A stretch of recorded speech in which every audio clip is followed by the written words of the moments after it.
کیا صفت علم اور معیت ایک ہی صفت ہے اللہ تعالیٰ کی؟ یہ جو صفت معیت ہے یعنی اللہ تعالیٰ یعنی ہر ایک کے ساتھ ہے، یہ اس کے علم، اس کے سمع اور اس کے بصر کے معنی میں اللہ تعالیٰ بذات ہی کیونکہ اپنے عرش پر ہے، اس کے نصوص کتاب و سنت میں موجود ہیں، اور رحمان علی العرش استویٰ، اللہ تعالیٰ بذات ہی عرش پر ہے۔ تو جب اللہ تعالیٰ فرماتا ہے وہ معکم کہ وہ تمہارے ساتھ ہے،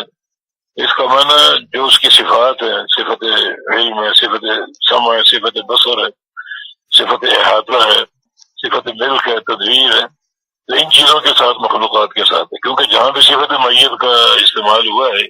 قرآن پاک میں، وہاں اس کو مقید کیا ہے سمع یا بصر کے ساتھ یا علم کے ساتھ۔ صحیح۔ ہاں، لیکن یہ علم اور معیت ایک چیز نہیں ہے، دونوں الگ صفات ہیں، اور معیت کا معنی جب ہم کریں گے، تفسیر کریں گے اللہ تعالیٰ کے استواء عرش کو سامنے رکھتے ہوئے، تو پھر یہ کہیں گے کہ اس کی معیت سے مراد اس کا علم اور سمع اور بصر ہے۔ صحیح جی۔ اچھا، کیا یہ کہنا کہ معیت اسی طرح ہے جیسے اللہ کے شان کے لائق ہے، اس طرح کہنا درست ہے؟ یہ بھی بعض علماء کا قول ہے، یعنی اللہ تعالیٰ کا ساتھ ہونا جیسے اس کے لائق ہے،